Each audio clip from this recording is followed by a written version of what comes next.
Today on Talk About That, John and I tackle the important subjects, like who would win in a fight between us, which of us would make a better president, and whether frozen yogurt is as good as ice cream.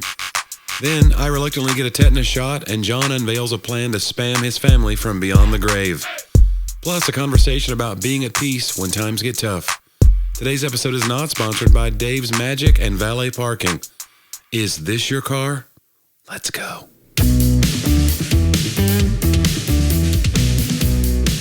It's Banter Town Central, Johnny. We're back. Back again for another Monday, another round of extemporaneous conversation. Joviality. Oh my God, jocularity, if you will. No. And I don't know if you will on that one. So, how you doing, man? I'm all right. Been traveling some more. It's been an interesting, we're getting back. People are back, but their manners aren't back. Really? You know what I'm saying? People have been isolated so long that now they just run their devices full on with no headphones. Have you experienced this? Oh, yeah. In planes, and it's like, we're trying to have a society over here. It's Yeah. I mean, you're not a part of that society. No. But others around you But I can look from my bunker and see that it is happening. Yeah. But it's like this guy, I was like, I go, you need to borrow some headphones? He goes, Oh, you asked a stranger this. He goes, sure. I go, no, you need to borrow some headphones. Like it wasn't a question. Was he sitting right next to you? He was like 2 rows over. You were that guy. You actually addressed it. Dude, you were bold, man. He was smaller than me. Yeah. I felt, So you if intimidated him. If this escalates, it's You think you're probably not gonna. So you assume because you're a taller guy Yeah. that you could just beat up any You can smaller say bigger. guy. It's fine. You assume, I shop at the big and tall place because I'm tall. I want that made clear. but you just assume like when you look at me, you assume, oh, I could take that guy because I'm smaller. Yeah. Well, you just don't project a confidence. You know what I'm saying? Wow. I look at you and I think, that guy's going to quit. Like quit in the fight or just Yeah. quit on life? Well, Only a real friend. no, I just, I think I'm willing to, it's like there was an episode of Seinfeld where they said, who do you think would win in a fight between Jerry and George? Who do you think would win in a fight between us? And Kramer goes, George. And Jerry goes, what? He goes, yeah. He goes, why? He goes, because, I'll do whatever it takes. I'll pull hair, groin stuff. I don't care. And I think that's me. You don't understand how far I'm willing to go to win this fight. Really though? Yeah. I think that you're just like me. No. It's funny. I did it. When I'm caged, though, Oh, don't cage Johnny. You guys, you do not. So I had an interview this morning for an Enneagram podcast. Yeah. And they were talking about, do I, as a 6, do I fight? Do I comply? Or do I forget what the third one was. Die. So Fight, comply, die. I think run away, basically, kind of thing. It's like fight or flight, but Yeah. they've added a third thing so they can market it as an Enneagram. Fight, flight, or compliant. Anyway. And so I said, well, the deal is, it depends on the situation. But if Fight, flight, or rest in your plight. come on now. It's like they have to make it all fit into the, Yeah. and order my new book and you'll see all about it. They were brilliant, by the way. Yeah. Like, it was so refreshing to be on a podcast with brilliant people. I Right. couldn't. Isn't it something when you go, finally? It's so refreshing. Anywho, I kid, Johnny. You're very brilliant. I said, it depends on the situation, but I do know this. I have found, because they asked me, when's the time you handled conflict incorrectly? I was like, it's when you mess with my people. Like, that's the loyalist kind of, Right. like, dude, I have become irate. You could turn it Mama Bear. Yeah. Or Papa Bear, I guess. I remember a time, I had a pastor one time that I worked for that I felt that was being completely inappropriate in, like, being mean to my wife. Yeah. And we were in a meeting, and I just lost it. Like, it was over the top. And the guy ended up apologizing to me later, but I had my hands, and my head in my hands, and I was just... And you were like, peekaboo! Kind of rocking. No, what did you... What do you mean you had your head in your hands? I was saying, like, I was. You can't see this unless you're watching. I was like writhing. Yeah. Like, I was like, okay. Oh, wow. You're getting that grieved because the guy was like being ridiculous, and there were lies, and I was about to ask him to step outside. Oh, wow. Yeah, I was that far. I was like, don't mess with my wife. People still do that? And my wife, You can't fight inside. Everybody knows that. Like That's a funny thing that we just like in our culture. We're like, well, yeah, listen. I want to punch you, but not indoors. inside. What am I? I'm not There's fine china over I'm not here. an animal. But I remember like it was one of those things where I began talking to my wife as if he wasn't there. Okay. Because she was like, "Well, Pastor, like, did you find out maybe what the truth of the matter was?" And I go, I don't know if you figured this out or not. He doesn't care about the truth. Like I was saying this to her out loud. Your in voice front of goes him. up like that. I mean, I was getting up there, and she's like, "Pastor, John and I are going to step outside actually for a minute." And she took me out to calm me down. Oh, she had you step outside. She and then cleaned she my punched clock. you. Don't you dare defend me. But I felt the same way like about Andrew before. Like, Yeah. it's not because I don't know my people. Like I know the faults of my people better than anybody. But Yeah. it's like if somebody really came after you, Yeah. that's when I get like, you don't know what I'm capable of. It's like Michael Scott said, you have no idea how high I can fly. John, I didn't mean to besmirch you. I believe me, I know how you can fly. You're a gifted person. You are. I hope I never see that side of you. Well, you never have had to. I'm sorry your child had to see How you many this arguments way. you think we've had?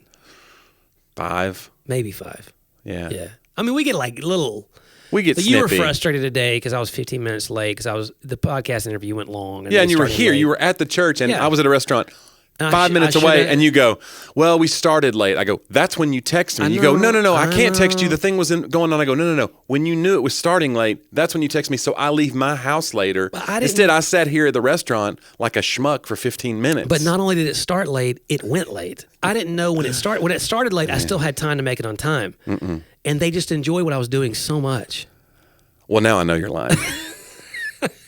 They're like, please tell us more. Like in the commercial breaks, it's like, guys, am I talking too much? They're like, no. Yeah. I was like, Or what's you're the old gonna pastor cut. thing? Like, who will give me 5 more minutes? All right, 5, 10, 15, 20. Seriously, Here. no one's getting out of Well, here. seriously, bar the door, bailiff. I mean, This usher. is the best cult ever. Make your checks payable to John with an H. No one's ever written a check to me here from the congregation that I've said from the pulpit. That'd be a weird day. Would be. They'll take away your 501c3 status. P.O. Took me a second to That's get a my different. letters. 501c3 That's if you're like a tax exempt droid It's a 501c3 from a galaxy PO. far, far away. It's a 501c3 PO. Aaron, I'm sorry to put more on you, buddy, but Yeah. we need that drawn. Yeah. We need. Why not? We need the CPA robot. Well, no, he's not a CPA. He's a charity. So I don't know how you would. We need the charitable CPA robot. Yeah. Yeah. That's what that is, right? Well, no, CPA is a certified public accountant. So you don't have to be a certified public accountant to be a 501c3. 501c3 is like a certification that charities I'm aware get. of it. I'm just thinking though. But if Someone's it's a 501, dealing with. he could be a 501c3 PA, but that's not a. That is a. You just made what I described. Yeah. You just made the charitable robot. I don't know if I made accountant. it. I don't know if I made it funny, but No, 501c3PO. That's Yeah. the one. He's just. But how are you? he's gonna, feeding the poor. I was gonna say, yeah. What are you gonna draw He's him got a doing? food pantry. In my mind, he was working within the legal parameters of a 501c3, which is no, why I had him he cares about people, because it's tax exempt status. right? And it's in jeopardy because he starts making political statements. That gets weird. wow. That's a whole character arc that we won't get into. We don't want to talk. Although about it's not it. even that doesn't even happen anymore now. Preachers just make all kinds of political statements now. It wasn't that one of the protections that Yeah. under Trump like got relaxed, where now you can just like stump from the pulpit. And you used to be people were threatened. No, you can't do that. But You they've can't been tell people doing how it to for years, though. Yeah, they have been, Yeah. but they're sneakier now. They're not sneaky at all. Yeah. You just see like people going viral with clips saying like, if you vote Democrat, you're going to hell, and I saw. you didn't used to be able to get away with I that. saw a billboard, by the way, driving through Georgia to Atlanta. Driving through hell. This billboard, you're not going to believe it.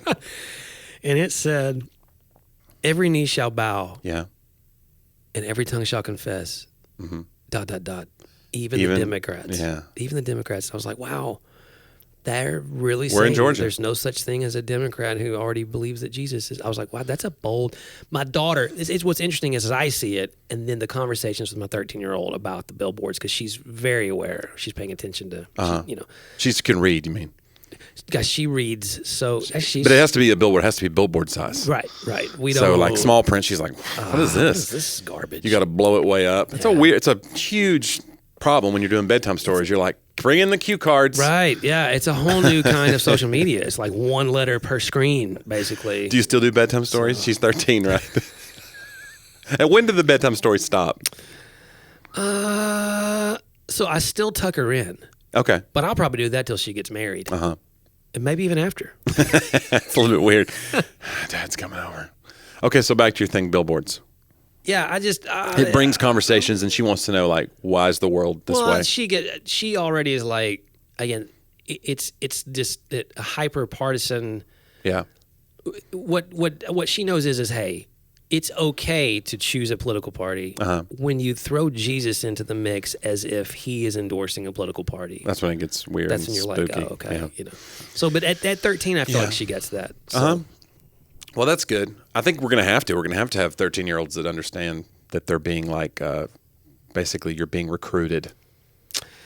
Do you think there's going to be a third party at some point in our lifetime that will be I think we bring back the Whigs. Bro, come on. Mm-hmm. Yeah. Me and you? Would you be vice or what do you? Oh, this is awkward. Yeah. I've thought this whole scenario Well, through. you've more education. You've got a history. Matter. You got a history degree. You're smarter and a better speaker. You know what? You know what's going to be the hallmark of our political ticket? What's that? That we prefer one another. We couldn't even decide who's going to be president, who's going to be vice president. No, I've already decided. Okay. When you acted like. Well, that's how I do it. Okay. I'm like, I couldn't. If you insist. Right. Yeah. I always have, like, you're one of my friends that I will only fight over the check once. Yeah. If you're like, no, let me get it. That's it. Okay, cool. Right. Like, I'm not going to sit here. Insist I'm upon not going to go back yeah. and forth because we're going to do this again next week or whatever. So no, but you've had more experience that would lead someone to believe like this guy could be although you could be kind of like, people always assumed that like Cheney was pulling the strings behind W. You want me to be the Cheney to your W. Well, I mean, I think people assumed that. Didn't you experience that where people were like, lots this guy's... Lots of people think that, yeah. How was the world not engulfed in flames? George Bush is he stumbles. Even yesterday there was a big stumble. He had a big gaffe in the media. I didn't see that. Oh, yeah. He said, he was talking about Putin, and he said, we can't have... I'm totally paraphrasing, but he basically said, we can't have one man just deciding to invade Iraq. I mean... Ukraine. No, you just had a stop. I had one too. But he basically had a Freudian slip where he said we can't just have one man with no evidence decide to invade. And then he said Iraq. He said Iraq. So it was like this. But anyway, so he fumbled quite a bit in public speaking. Whether you believe whatever you believe about Bush, I think he was actually a pretty good president. But all that said, the idea was that Cheney was his guy. He was the one who was doing the dirty work behind the scenes. And so that's what you could be for me. I don't know. You know what? I think I end up being the dirty, thankless job. Yeah, I'm the of dirty cleaning work up my kind of mess. guy. I said that on the podcast interview this morning. I said, when you're 6, you forecast and you see it's like seeing a train coming from a mile away. Yeah. And you're running around telling everybody, "Hey, everybody, this train's about to hit us." And they're like, "No, it's fine." And the train hits us every time. And then, but the problem is, sometimes it feels like the 6 is the one. Now I'm having to clean up the train wreck. Yeah. And everyone's like, well, I wish we could have seen this train wreck coming. And I'm like, am I the train wreck in this? Jonnie, I think you know why I've called you here. By the way, speaking of train wreck, right before you may notice that there's a much smaller screen. No, we'll zoom in. With we'll fix this in post. Logo. That's because as we were setting up today, I'm going to probably get random email things too. That'd be great if I get like a few weird. That'd be great. You can't see it. I'm looking at the monitor, but I will say this: the TV fell with a velocity that seemed impossible to the length, or the height of the fall. Yeah. Like it just fell over on the table, but it felt like a car crashed into this room. Fell onto a set of headphones that I'm wearing. They were laying down and it caused the screen to crack. And when we picked it up, it reminded me of when Ralphie, when he shot himself in the eye and he goes to pick up his glasses after he steps on them. Yeah. It was like a spider web crack. Maybe it'll be okay. Was not okay. Not okay. So we broke a television. It's been kind of teetering. There's no stand for it. Right. It's made to hang on the wall. And we won't stand for it. We don't hang it on the wall. Yeah. We set it on this table and lean it and kind of just like, hey, this will rest on its edge, which is it's almost fell over many times. And it has fell over one other time when it fell on Tyler Trent's statue. Right. But that did not crack the screen, unbelievably. No. It broke Tyler Trent statue. Right. But this time, so we owe the church a television. Well, and again, and I apologize because in theory, the way that I'm made, after that problem that already happened once, I should have taken measures to fix it because at this point it was now avoidable pain. And you want to be my Cheney. I know, bro. I don't think so. I don't really know. Like, There would have been a government contract. Halliburton would have put a television that you would not have believed. right. It would have been unbelievable. A Hummer television. It would have cost the taxpayers $1 billion. We'll call it Hum TV. Okay. Hey, come Hey-o. on now. But no, that's not what you did. What you did was we let it ride, and you go, it won't fall over again. And it did. I think technically... I was messing with the cables when it fell over, but I didn't like pull it. I just kind of No. You were the only one touching anything touching the table. But sure, let's not It wouldn't have say- happened had the TV had a stand. You know, underneath we don't it. know what would have happened. And predicting the future is a dangerous game, my friend. Although lucrative. If you get one of those little stands, Some would say it's demonic. little crystal ball. Did your mom have a thing? Because we both grew up Pentecostal. Did your mom have a thing where, like, when she would drive by, my mom would, when she would drive by, like, fortune tellers, she would say things. She'd be like, I call you closed in Jesus' name. Wow. She would confess it. And then later they would have inevitably, like, closed because it's a terrible business model. And then she'd be like, I think she would take credit for it, like, hey. It's like Jesus cursing the fig tree. Yeah, it really was. And so she would, and I'd be like, yeah, but I mean, first of all, if they were really good, they should have seen it coming. Honestly. That's very true. That's always my thing about false prophets is like, Yeah. bro, didn't you know I was going to criticize this? Like, how did you not Should have seen this foresee criticism that coming. coming? But anyway, my mom was intense about that stuff. But all that said, you're going to be my Cheney. I'll be the president, and we'll run under the wig. We'll be the Whig party. We'll bring it back. That's the only other party we've had, right? Democrats, Republicans, No, Whigs. we had It was like a statist, so at states' rights kind of party. so originally you had the Federalists and Federalists, the that's what I'm thinking of. Anti-Federalists. Okay, then the Anti-Federalists became Republicans. So then Okay. you had Republicans, and Which makes sense, small government. it's very hard to compare Okay. as they evolved. But yes, the Anti-Federalists were Southerners originally. Okay. Federalists were Northerners generally. It's almost always been a North-South thing in a lot of ways, which is part of the book idea that I'm writing now, or proposal, Johnny. Upon which you will run for president under a someone's got third to. party. Someone's got to. And then you actually had multiple parties in the middle of that. But yeah, basically the Federalist Party went away. Yeah. Anti-Federalists became Republicans. Then you had, I believe it was called the Democratic Republicans at one point. That sounds really confusing. Yeah. And then by the time you reach the Civil War, what you have is you have Democrats and Republicans. Uh-huh. And the Democrats are the Southerners. Yeah. And the Republicans are the Northerners. So it's reverse of what you think of today in general. Right. And it's not that there's not a lot of Republicans up north. I'm just saying, in especially urban voting, that's what you would think of, And basically then over time, then you have like in the 20th century, you have what they call the Dixiecrats. Yeah. So they're Southern Democrats Who were like who pro-segregation. right, and then eventually they switched to Republican around the Nixon era. Yeah. And so, so anytime, like when the Republicans today claim to be the party of Lincoln, that is technically true. Yeah, but it's Right. spin. It's spin. It's a lot of evolution since then. And same thing with Democrats. Like, Southern Democrats today, I mean, again, Southern Democrats, this was so weird is you had secessionists who left the Union, who were mostly, but then you had Southern Democrats who stayed in the Union, but were still pro-slavery. Yeah. So like Andrew Johnson's a great example of that.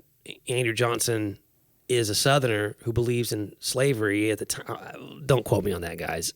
He was the most non-progressive, made the most racist statements in the history of any like official presidential I think speeches. we can go on a limb and say that he was pro-slavery then. I'm not sure he's pro-slavery, but he was certainly white supremacist. Like he was pro-white supremacy. What if I told you he was here now? Guys, And he wants to. we have behind the curtain He's got a bone to Andrew, pick with you. President Andrew Johnson. Come on out. And so, He takes a minute. but he became the military governor of Tennessee during the Civil War for the Union. And so, that's the reason then Lincoln pulls him onto his ticket. He's a Southern. He needs the Southern votes to get the reelection. So it was a political move. So it was. So a Republican picked a Democratic, but you got to think about it. The Democrats are not your biggest enemy at that point politically. The Confederacy is. That's so the hard such part an about interesting- politics too, is we all take credit for any like current day perception of our heroes, we're going to take credit for. And we always treat history as though it's this weird, inexorable march from like darkness to light. But there's all these hiccups along the way, and changes of venue and changes of just policy. And there's embarrassing gaffes. There's all kinds of weird things that you go, no, we don't want to talk about that. It just gets covered up. Yeah. But all of us have them. And the Whig Party will have them too, John, when we bring it back. My theory about history is if you look at like modern highways, okay, that most of the modern highways, like I'm not going to necessarily say interstates. That might be true as well. Interstates are a little different animal because of how they were built and what they were made for. But say like, Mount Juliet Road or Lebanon Road. Yeah. Lebanon Road runs all the way to Cookeville. That's Highway 70. Like it goes across Tennessee basically. Before it's Highway 70, it was a smaller road. And before it was a smaller road, it was a trail. And now it's a big highway. Yeah. And most of the roads that we travel on today, our ancestors traveled on as well, just in different vehicles, with smaller roads, with less technology. But I think that the issues that we face as a country and as a society are generally in the same veins. Yeah. We're still dealing with race. We're still dealing with political partisanship. Mm-hmm. We're still dealing with economic disparities and which is the correct way to address it. We're on the same road. It's just paved now. We're in, electric cars instead of horse and buggies. So it's you might still mean a horse and buggy. My car's pretty old. I just came back from Napanee, Indiana, and there was yet more Amish people at my show. They had buggy parking at the parking lot of this place. Like you think that the ones from the previous show now came to this one? No, I just think it was it's a whole other group. I hope it wasn't the same people. That'd be a heck of a haul. This was in a buggy. Yeah, it's a long way to go. Wow. But they had buggy lanes and they had buggy parking at this Did they have center. Rubber baby buggy bumpers? They didn't have rubber baby buggy bumpers. But I talked about the show because there was one group, they said, this group of 17 Amish people just bought tickets today. Wow. I go, oh, that's really cool.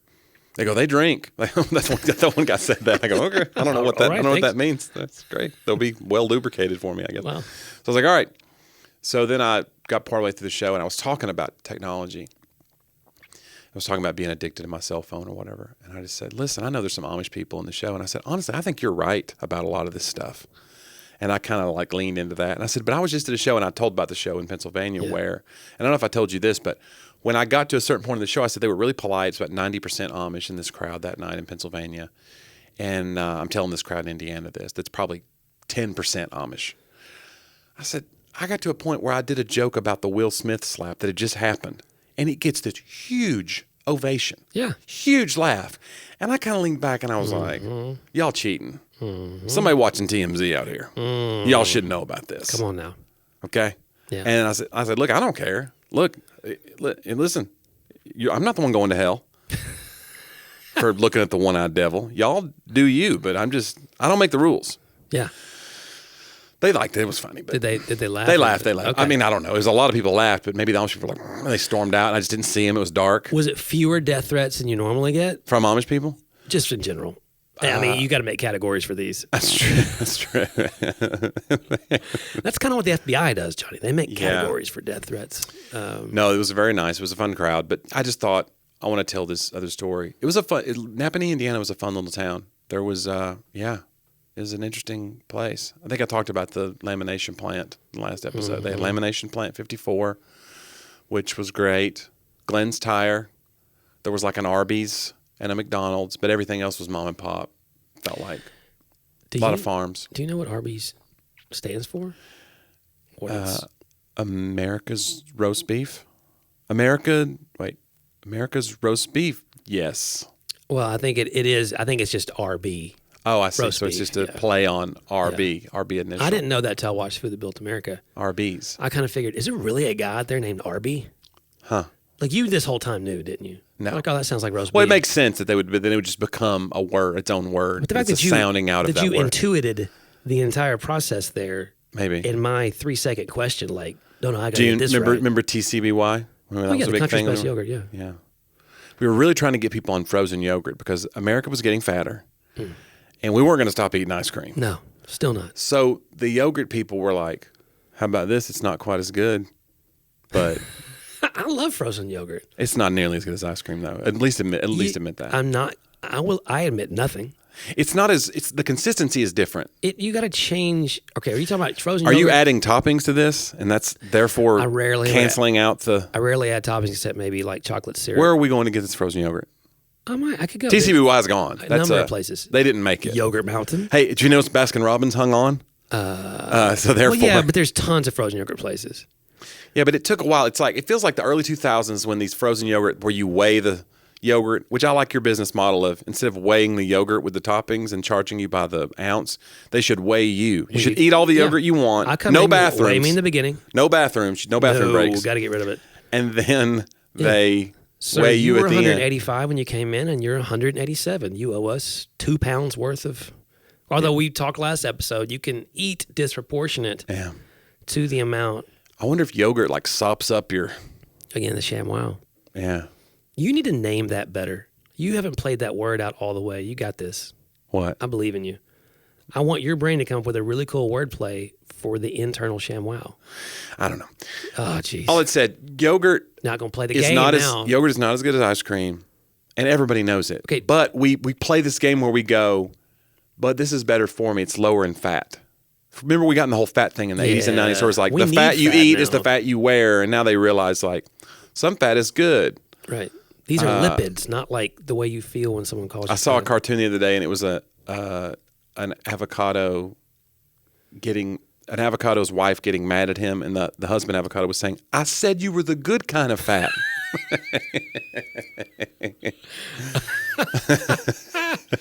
Oh, my gosh. That's great, right? That's perfect. See, now that I that's can- the best avocado joke probably I've ever ever written. heard. Yeah. Yeah. No, so I need to know, are you speaking of, what about soft serve, which is ice cream still? Yeah. But soft serve ice cream is still better than frozen yogurt. yogurt. Although when I get Ice Dream, which is the Chick-fil-A, Yeah. I've heard that it's a blend. Okay. It's a melange Oh, of ice cream and frozen yogurt. And it has its own texture to it. yeah. It holds up, but it seems to like have an al dente quality to it. You throw it against the wall and, okay. I disagree. Okay. Like, You prefer... I'm not saying prefer. This is like when you were doing you were off sugar for a long time and you were like, listen, I'd rather have a piece of fruit than a piece of chocolate. I eat fruit now. It's like candy to me. I go, all right, you're in too deep. When did I ever say that? You've told me that before when you were on keto. You're like, when I go by and there's the thing of You don't eat strawberries, fruit on I just keto. start eating. I don't know what diet you were on, but you said when I eat a piece of fruit, it's like, Yeah. it's like candy to me now. And I can't, I take a drink of soda and it's like, whew. And I'm like, I take a drink of soda, it's like kissing Jesus on the lips, is what I think. So you're not doing it right. I still don't drink regular soda. Yeah. I think the zero tastes just like regular soda. to me. It so doesn't. Diet it's good. does not, but it's good. zeros- It's good enough that it's okay. Yeah. That's because believe me, I drink so much that I think if I drank regular soda, I would be 300 pounds again in no time. So I'm good with that exchange. But I'm just saying, like, if you're gonna say frozen yogurt's better, you're counting in the health factor of it in your I'm argument. really not. If I did a blind taste test and I if I gave you a cup of Mayfield's ice cream, and then I said, "Here's some," it just squirted out of a machine, you would be like, "Get this out of my I would face." let each one of them stand for what they are. Yeah. Why you need to feel that you have to compare everything? Why can't I feel like Big Yogurt has gotten to you. Big Yogurt? That's one of the places, I think. It probably is. Hey, Isn't guys, there like come on in a Big like a Yogurt. yogurt mountain? Isn't Yeah, that one of Yogurt them? Mountain in Hermitage over there. And there's Minchie's, and there's, what's the one in Mount Juliet over here? Sweet CC's. Sweet CC's. Yeah, which sounds like, We used to have a Sweet CC's here and it went under. we have one now. Oh, yeah? Yeah, it's Is that down the another road. one? Yeah. They just moved. I don't know if it's the But same. they were gone for a couple of I years. don't know if it's the same franchisee. But you just go through and you just pick out and they got these little sample Dixie cups they'll give you too. Yeah. But you can just You know get a what? few of those and you're going to be good. You know what my favorite ice cream / yogurt, one of my favorite flavors is cake batter. Like, I get a lot of cake batter when we go. It's got to be high in calories, right? It It- can't be. We've talked about If food I'm a lot eating that, lately. I'm not worried about We that. talked about food a lot lately. I feel like we have a fixation. Oh, yeah. We got food problems. Oh, I have huge Got food food problems. issues. Huge.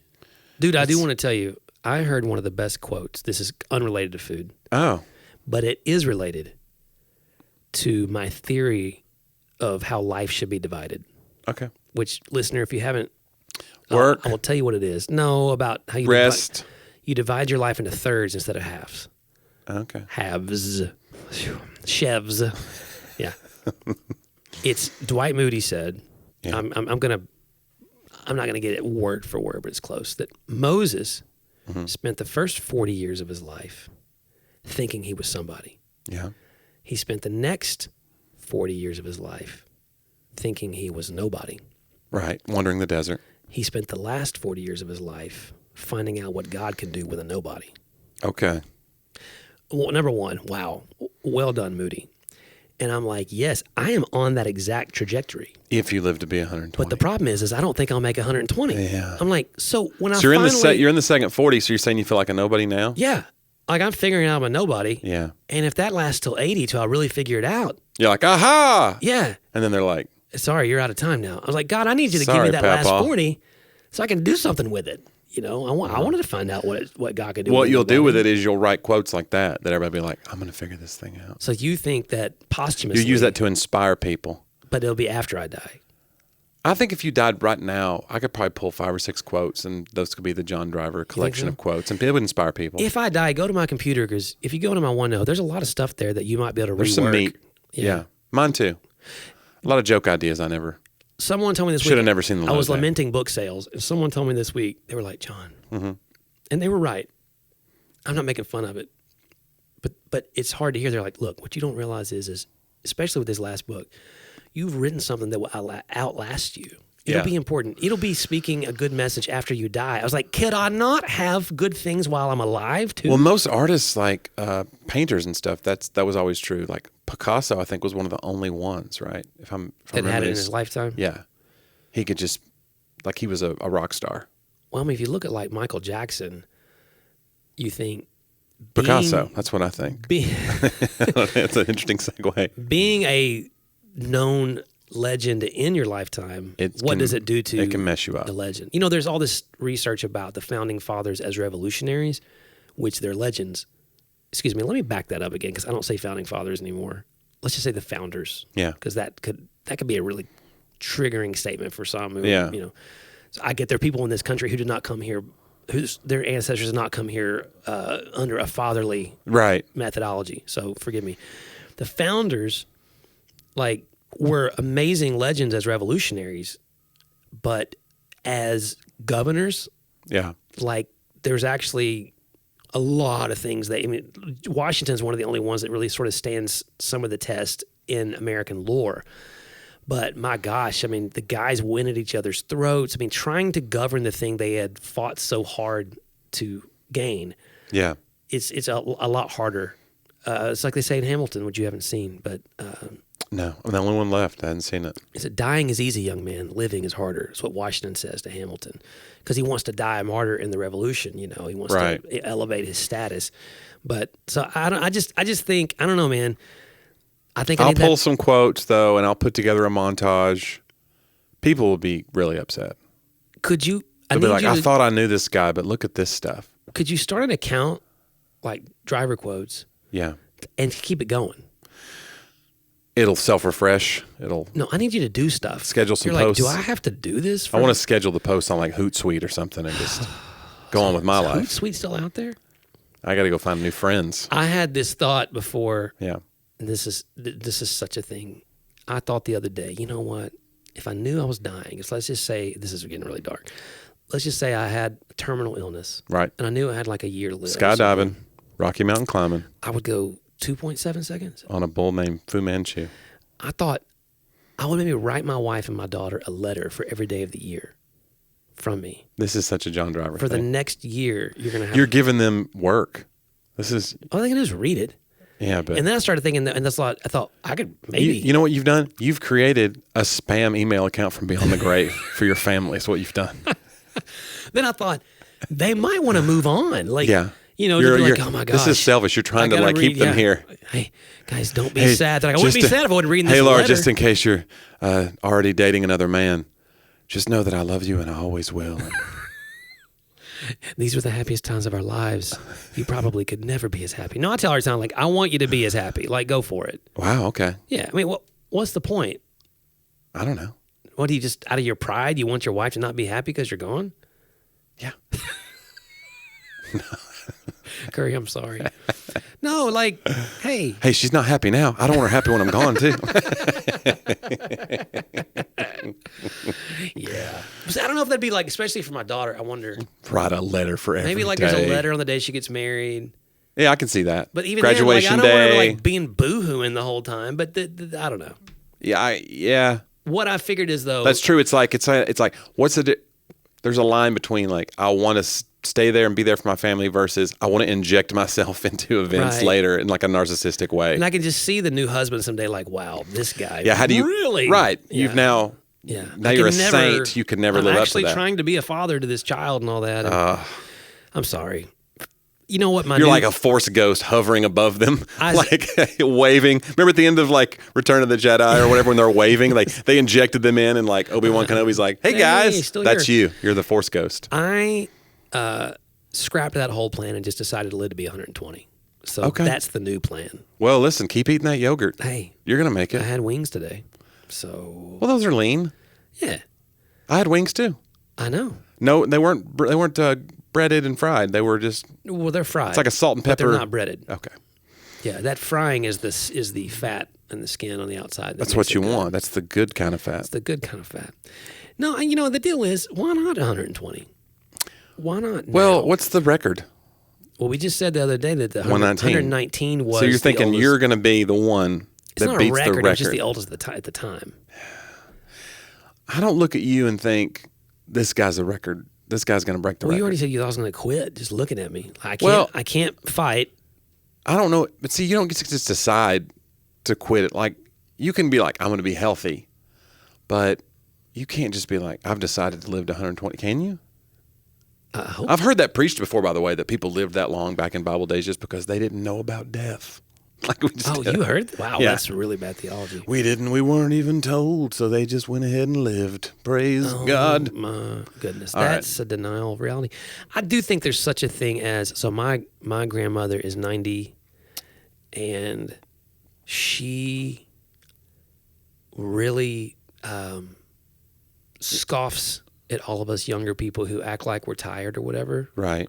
I mean, like we're trying to get her She eats wings every day. to let us give more help, so especially since my grandfather died, and she won't do it. Like she won't do it. Yeah. And I'm going to ask for help when I'm that age. she's just like, no, and in some ways I go, wait, it's that strong life force, like that Yeah. will that really does. And Laura in medical terms will always say, and your doctor, I mean, the will to live is a powerful It thing. is, for sure. Yeah. Yeah, you see it in somebody who's like, they're ornery or whatever, but they get a cancer diagnosis or whatever, and suddenly like something kicks in and they're like, this is not going to beat me. And they Yeah. just turn it around. They're able to it's a big part of like making it through something like that. Yeah. I don't know. I don't know if I have that. I think I'm like, well, there you go. I will say pain and being exhausted can do something. Like I've come out of a lock-in and I wasn't sure I wanted to keep that job anymore. Like, it's Yeah. amazing how hunger, pain, and tiredness, Should we explain lock-ins to people who aren't evangelicals? that's when it's just a sleepover at church and kids stay up all night, or you go to a go-kart place or whatever. It was one of the interesting times when I started doing comedy in other churches, and we had a showcase here one time, and there was a black comic, and she did a bit about lock-ins, and it was like I've heard several comics do a similar bit where they say like, you have these lock-ins at the church, and then what do you know, a girl ended up pregnant. Like it's a very common trope that among youth pastors of like, where is everybody? Right. Like the boys and girls all sneak off together. But she said lock-in, but she called it a shut-in. She goes, we had a shut-in over at the church. Oh, wow. And I had to find her after the thing. It was a conference. A shut-in for us. That's what I told her. I go, a shut-in for us is the little old lady you bring food to. Yeah. Because they're shut in their house and they don't leave their house. And so you make sure that they have access to the online feed or that they have whatever. And you bring them food. And she goes, oh. She goes, yeah, that's a shut-in for us is when you shut yourself into the church overnight or whatever. Fascinating. So, and I don't know if that's true for everybody, but that was definitely true in her church. I think South Carolina. Guys, a lot of y'all been shutting yourselves into the church, and you need to get outside the four walls. Yeah. You need to stop sleeping over, and you need to wake up. and you need to start walking into your life. This is your wake-up call. And maybe have some yogurt every now and again. Maybe get on a road that used to be a trail that's now a highway. Man, we brought it full circle. Oh, my goodness. By the way, speaking of full circle and roads, what is your feeling about roundabouts? I like them because I can take not only my life, but other people's lives into my hands. It is because the thing is, like, they always do these traffic studies and say these are more efficient than four-way stops, but no one really knows the rules in them. And even if you know the rules, well, I know it's my turn to go. This person may not know that. Yeah.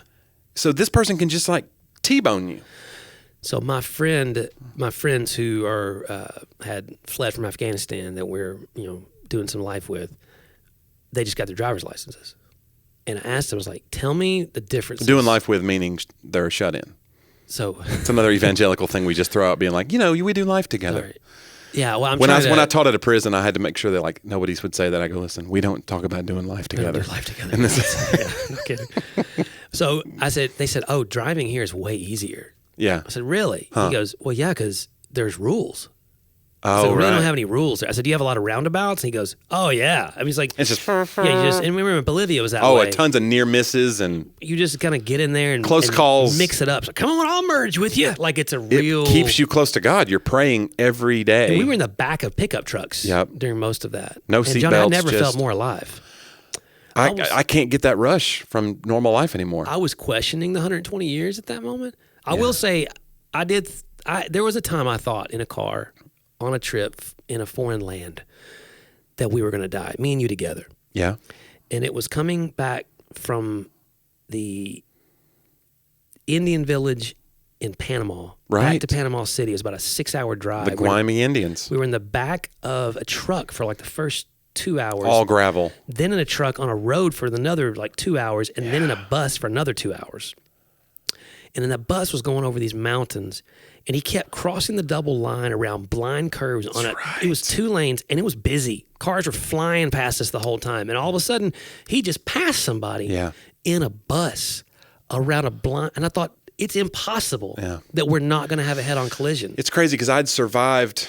We'd survived so much on that mountain. Yeah. And then you get down, you're going back to the real city. Like, remember, I always tell that, I don't know if I told this on the podcast before, but I was like, didn't want to get my tetanus shot. They go, well, if it's been more than 10 years, you need to get a tetanus shot. So I went ahead and did it. Yeah. And then the first day there, I'm walking into the village, and everything was like, these people were like 4.5 foot tall, 5 foot tall. Yeah. And so they've got barbed wire on these poles around the outskirts of their village.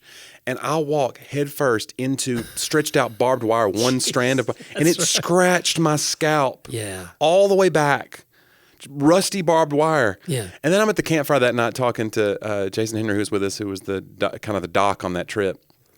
And I was like, yeah, man, I got this thing. And I was like, whew, I'm glad I got that tetanus shot. He goes, yeah, you do not want to die that way. I go, die? He goes, yeah, you don't survive tetanus. I go, oh, nobody ever told me like, you don't make it out of tetanus. No, and it's bad. And I'm just like, maybe I'll get it. Maybe I won't. Like, get your tetanus shots, guys, because you're going to walk. If you're going to walk anywhere near barbed wire. That's really the whole reason we did today's episode. It's a PSA. Guys, go get a tetanus shot right now. We're raising awareness. Well, I don't know the people that are anti-tetaners. Well, anti-tets. You. They find it a tet offensive. I don't know. Then we got deathly ill of a stomach. Did issue. That? The guy I'm talking about, Jason, he got a terrible, huge laceration on his calf. Yeah. And had to, because he goes, and he had to show his brother who was with him how to use the staple gun because he couldn't access his calf muscle. Yeah. And he goes, well, we're out of staples. Nobody else can. We used all the staples in the staple gun the first day. Yeah, so he goes, nobody else can get any cut. Oh, yeah. We wrapped it in a bag. Like a bread bag. To get in the river because we were baptizing him. And he wanted to get baptized. It was great. In this river. It did get infected. But it was, he was okay. He's fine now. He's fine. But it's just one of those stories. But anyway, yeah, you're right. So we survive all that. Then you're on the bus with the guy who's the professional bus driver who drives us back. And he is taking chances with all of our lives. And everyone else is asleep but me and you. Yeah. We were like staring. This is like Jesus is asleep and we're the disciples that are awake. Wow. We're stressed. Yeah. Yeah. And he's like, what's the big deal? Yeah. I'm. That's what was happening. Which, by the way, we showed very little faith. Oh, we did. No, I was freaking out. No. I was like, A I'm bus not driver gonna- was not. we made it this far. Bus driver was not Jesus. I know that. Well, much. I'm a bus driver, so I was Yeah. like, okay, this is not okay. Yeah. So maybe the rules are different, but you can't defy the rules of physics.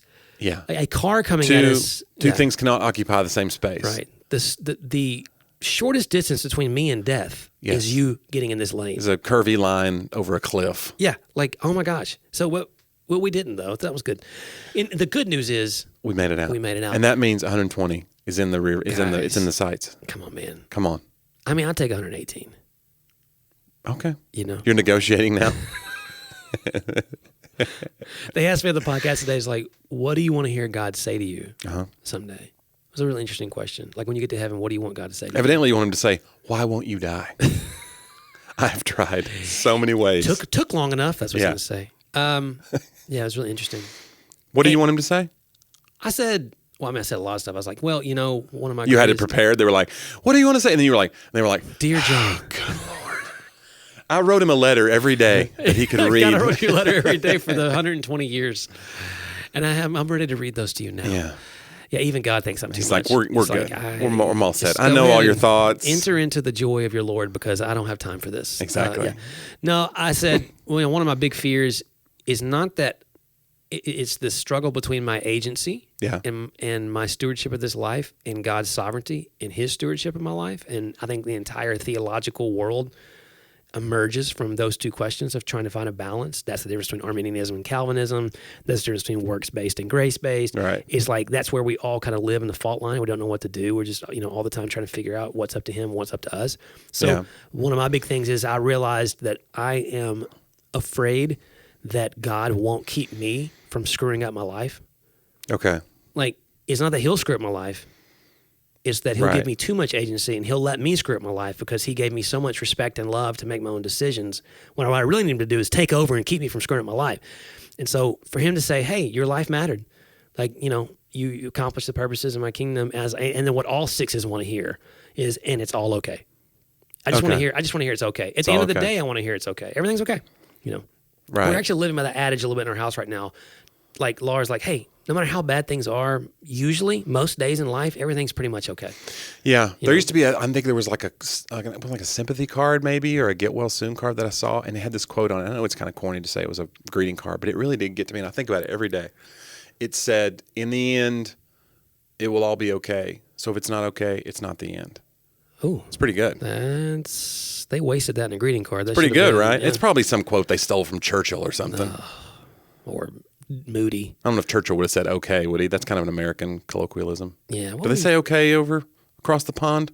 Or would they have then? I don't know. We can ask we do have Canadian and Australian listeners. We can ask okay. them. Yeah. So guys, let us know. Do you say okay? Or would you have said okay in 1945? That's the real question. So, yeah. Churchill, by the way, after winning World War II, then got voted out of office. That's a part of the story. This guy, he can't catch a break. I tell you, he done a lot for the country, but the economy was pretty bad after that. So, but I'm listening to a podcast about the Watergate scandal, and it's super fascinating. Just this idea of it all and how trust eroded in our leaders in a very public scale. And the thing that it really struck me the most was they're giving the dates. It's almost read like an audiobook. So there's like dramatic music behind it and some of the scenes play out. And then, but it was like when he steps down, it was 1974, August of 1974. I was born June of 1974.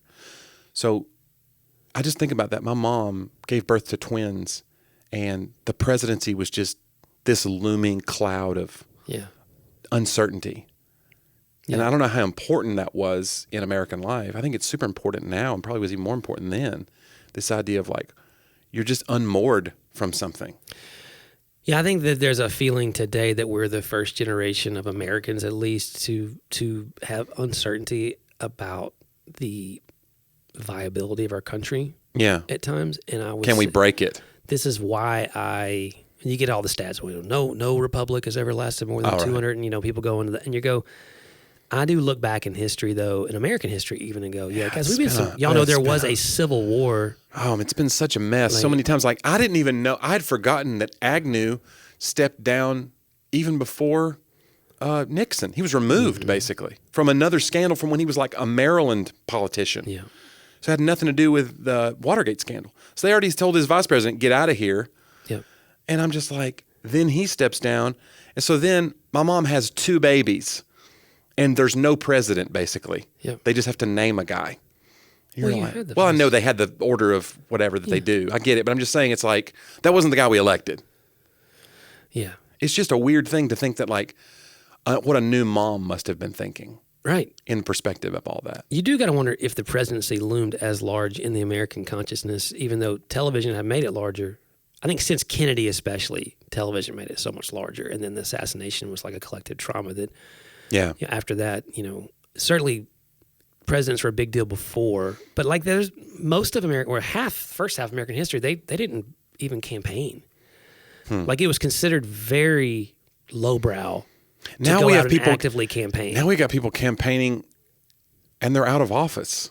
Again, just the idea, though, of how much it's a part of our Yeah. consciousness. And I'm not saying the presidency doesn't affect us, but I do think we got to remember we have 3 branches of government for a reason. Like they were trying to make sure that the king wasn't the main Got the thing. Nina, the Pinta, The Santa Maria. judiciary.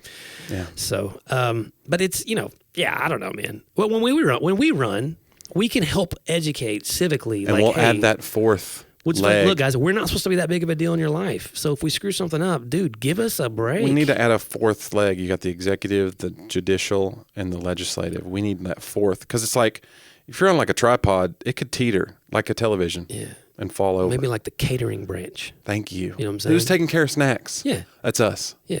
Like, hey, Hey, you guys want some? You guys want some wings? Who wants wings? hey, you're going to be the catering master general. And these politicians are going to be so much less cranky because Yeah. they're going to be satiated by our wonderful snacks. He would make a difference. And I would invest a lot of money into that branch. Well, yeah, I mean, it's taxpayer Yeah. money. It's It's gonna be. You literally would be adding pork at that point. It's right. It's a lot of pork in this bill. Like, it's pulled pork. So it's a Kansas City sauce. You're gonna love it. Oh, that's great. And I yield the rest of my time to the senator from Kansas City. Thank you, Senator. We hope, listener, that you have enjoyed the things that we have offered you today on Yes. this episode. We're not really counting on it. Find other offerings at talkaboutthatpodcast.com where you can listen to all of our archived episodes. Maybe you're on your family vacation coming up. This is a great time to binge on something that's good for you, not unlike TCBY. TCBY is gone, but you know what's here? Talk about that. Talk about that. TAT. We're not going anywhere. Well, We might be going somewhere. let's not You got at least overpromise. 120 more years. Not overpromise. Well, Yeah. if you're in that second 40 of your life and Mm-hmm. you're starting to feel like a nobody, It's not true. You should go follow Jonnie, and it'll make you feel like a somebody. Some would say I've wandered the desert of Instagram since my Instagram was hacked a couple of years ago. And we're getting back, though. It's great. It grew like quite a bunch this week. I had a video that basically went a little bit viral. Oh, And Just a small it got like virus. almost 100,000 views on a video that I put out. It's like an which was pretty- infection. Yeah, it's like a sniffle Yeah. for some people. yeah. But it was the most views I've ever gotten on an Instagram video. And I gained like 200 followers in one day. Wow. So I was like, come on. Who's coming back? Come Who's on. bouncing back? Yeah. No, is it doesn't- you? I don't. It's not me. Oh, okay. But I just asked the question. You're like, what an ill-timed question. It is an ill time. But anyway, you can follow me there, and we're going to continue the onslaught towards internet fame that will eventually change my character and lead to my ultimate demise. We'll probably get there just as they invent something new and no one cares about this anymore. That's what I'm hoping. Yeah, it'll be like, oh, hey, look, your Instagram following's huge. Here's Instagram, another lame. thing. It's like Yeah. having a huge Friendster account. Yeah, exactly. Oh, your MySpace. Oh, you got a Blogspot blog, do you? Look at me. Why are we I don't know. talking like 50s gangsters? Wow, see? Take his mug for a ride. You can also follow Jonnie at guys. If you want to get all the details on Jonnie, go to his Linktree. Yeah. Linktree/Jonnie W. And you can go to Linktree/John Driver and find out all about John's new book, which you can pre-order. And you can get a free copy of John's book if you just leave a review.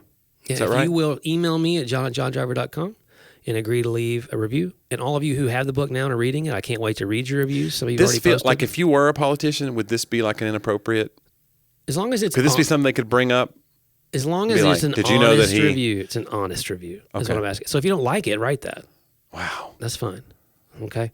So yeah, how about that, Jonnie? How about you can't say something nice, keep it to yourself? Yeah. What about that rule? So, but in all reality, I was going to ask you, listeners, some of y'all have sent us some amazing emails through the book giveaway about the podcast as well.